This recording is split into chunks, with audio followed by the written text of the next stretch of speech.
Alright, this is Vegeta8259, and today I'm going to be reviewing the Special Edition Master Grade Gundam 2.0 Mechanical Clear version.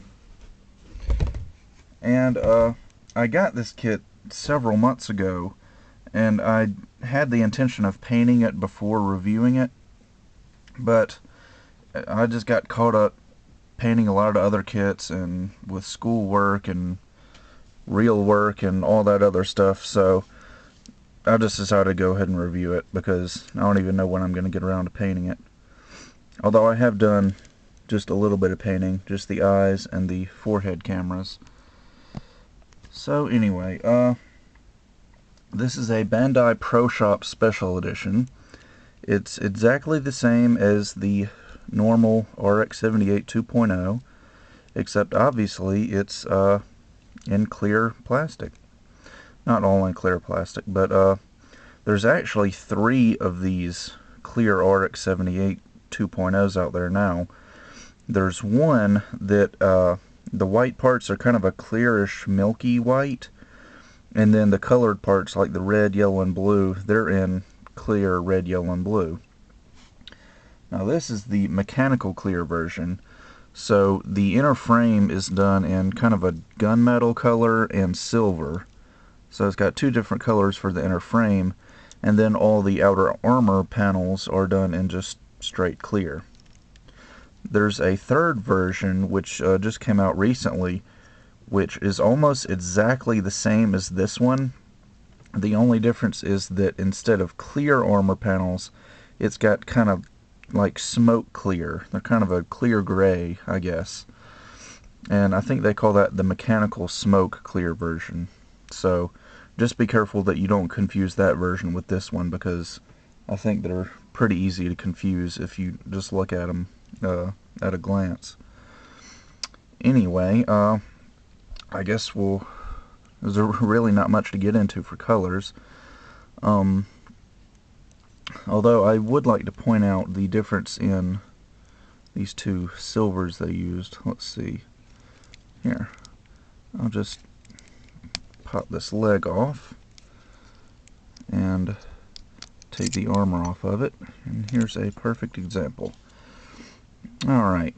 See, on the back side of the leg here, they've got this nice gunmetal color, which I really like, that they use on a lot of their SD kits nowadays, and the Char's Counterattack high grades. I don't know why they use them on all the other high grades, but apparently Char's Counterattack is special for some reason. And then on the front here we've got this kind of silvery plastic, which I've seen on a few SD kits, but I think that's pretty much the only place I've seen it. But anyway, there isn't really any special way they've divided the silver and gunmetal parts. They just gave you some frames in silver and some frames in gunmetal, so it was kind of just random which parts went where. So anyway, you get those 2 colors, and the rest of the kit is all clear plastic. Although there are 2 frames, actually no, 1 frame that they give you 2 of. Let's see, it's frame G. They give you 2 of this frame, 1 in clear and 1 in gunmetal. And that's because there's some parts that have to be gunmetal and some parts have to be clear. Like for example, on the gunmetal one, I took out these parts for the inner frame of the leg and used those on the kit. Whereas on the clear frame, they were just left over, so I didn't have to use those. But, yeah, you get the idea. So anyway, let's just do articulation, and then I guess, and we'll come back for a part 2 and go over all the accessories and stuff. So, for head articulation, he's got a double ball joint neck. He's got a ball joint up in the head, and then a ball joint down inside the torso for the neck. So his head can go up and down and back and forth. Raise this camera up a little bit. And he's got 2 little pistons right down there in his neck, which move up and down as you tilt his head. It can go side to side a little bit, not really all that much. And of course, it can go 360, and I can knock the V-fin off. Be careful with all these tiny clear parts, because if you drop them on the floor, you more than likely won't be able to find them again. Especially this V-fin. Anyway, let's go to the torso next.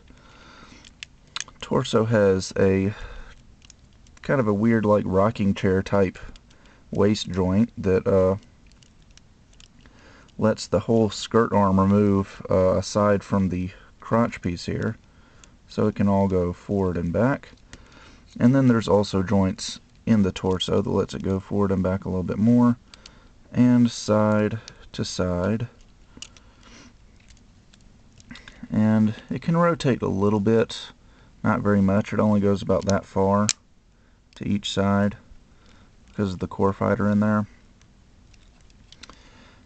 And you know what, I'm just going to get to the core fighter in part 2. I won't bother with that in this part since we're already 6 minutes into this.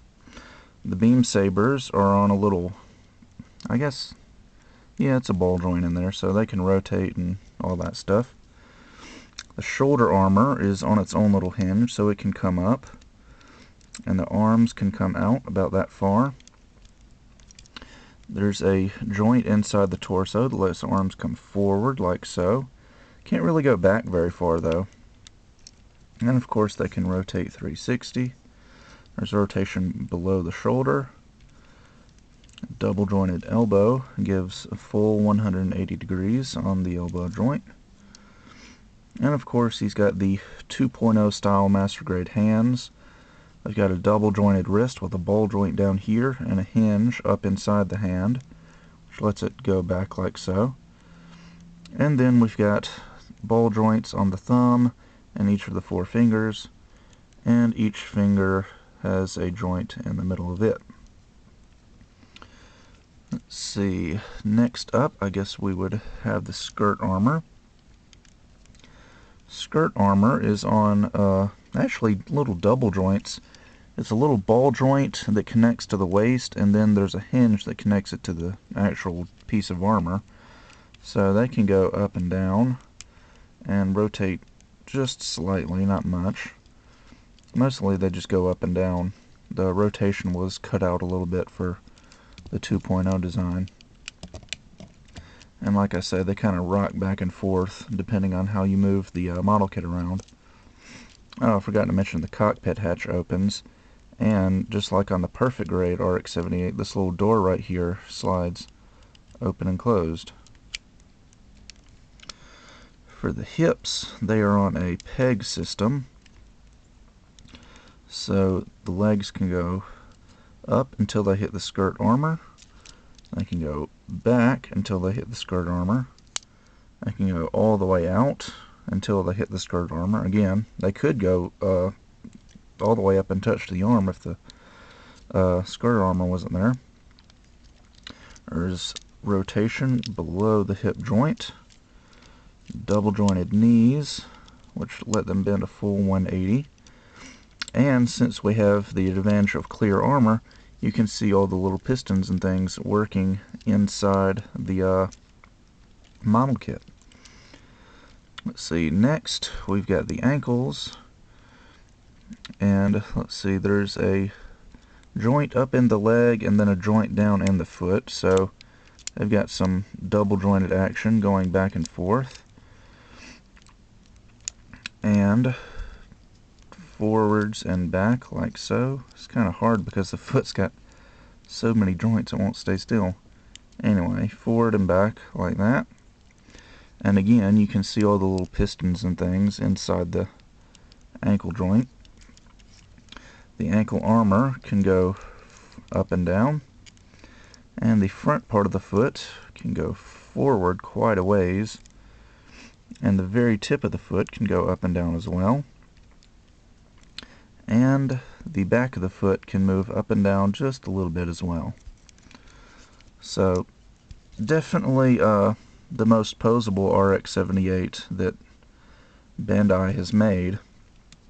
Although, personally, I still prefer the 1 Year War version, because I don't really care about core fighters, but if you like core fighters, then by all means go for the 2.0. And if you like clear versions, then by all means pick up this mechanical clear Gundam 2.0, or the colored clear version, either one.